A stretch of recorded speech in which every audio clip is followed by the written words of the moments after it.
venir notamment avec des profs, avec un sentiment de reconnaissance quelque part. Et donc, tu arrives à l'adolescence avec tout ce qui s'ensuit. Tu rentres en prison. Tu rentres en prison pourquoi? Vol, violence en réunion, en gros, racket. D'accord. Quand on t'arrête et que tu es en GAV, est-ce que tu sais que tu vas aller en prison? Et si oui, est-ce que tu te dis, tu as dans la tête, excuse-moi, rien à foutre? Ou au contraire, est-ce que tu te dis, là, j'ai vraiment merdé parce que tu es intelligent et tu te dis, bon, là, c'est soit je vais en prison, je vais prendre 5 ans, je sors, je vais faire ci, je vais faire ça. Est-ce que tu as déjà ton plan ou est-ce que c'est le vide total? Tu te dis, bon, je vais prendre ce qui va arriver. Alors, je n'avais pas encore épousé la culture du nihilisme, qui consiste à dire, advienne que pourra, je vais prendre ce qui arrive. Je n'en étais pas encore là.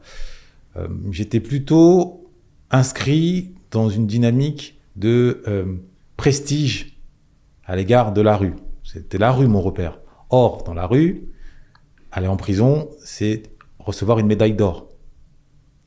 C'est valorisé. Quand vous passez par la case prison, numéro d'écrou, vous sortez de là, vous bombez le torse, tout le monde vous regarde avec respect. Ce que je dis là, c'est une banalité pour tous celles et ceux qui ont grandi dans les quartiers HLM. C'est triste, hein. Je ne suis pas en train d'applaudir à cette réalité, mais hélas, c'est ainsi. Maintenant, comment ça s'explique?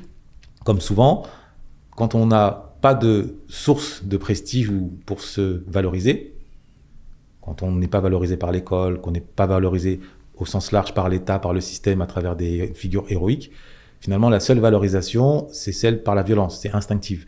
Et la violence de la rue, eh bien, ça se fauche est fauché par l'État, donc c'est la prison. Donc, voilà comment, dans un premier temps, à 17 ans, j'étais plutôt fier, aveuglément fier d'atterrir en prison.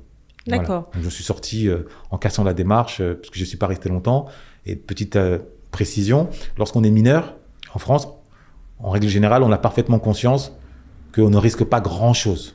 On est animé d'un certain sentiment d'impunité, ça c'est le réel. Il faut le dire, c'est factuel. Sauf évidemment si on commet un acte de barbarie, crime, de sang, etc. Mais c'était pas mon cas. Donc je savais que tout au plus c'était quelques mois. D'accord. Si je ne me trompe pas, tu vas y retourner en prison. D'accord. Est-ce que justement c'est ce que tu viens d'expliquer explique quelque part la raison pour laquelle tu te dis, bon, ben, je vais quand même repartir, ou tu n'as pas une crainte de repartir en prison?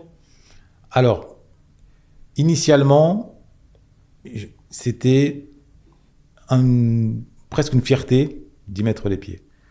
Ensuite, ça devient un engrenage, puisque souvent, on le dit sous forme de blague, vous avez beau chercher physiquement à quitter le ghetto ne vous quitte pas pour autant. D'accord? Une fois qu'on est sorti des rangs du système, avec ce que ça implique de soumission à des règles, donc quand on épouse une forme d'anarchisme comportemental, et que par ailleurs, on en tire un certain prestige, que ce soit à travers le trafic, à travers le deal, à travers tout un tas d'actes de délinquance, ça se banalise, ça devient notre seconde peau. À telle enseigne que pour revenir sur le droit chemin, ce n'est pas aussi simple, et a fortiori quand on a une tête dure, comme c'était mon cas. Maintenant, c'est pour cette raison que moi, ça a été vraiment au départ une fierté, puis ensuite un engrenage. D'accord. Puisque j'ai enchaîné, à l'âge entre 17 et 18 ans, 3 allers-retours en un court espace de temps.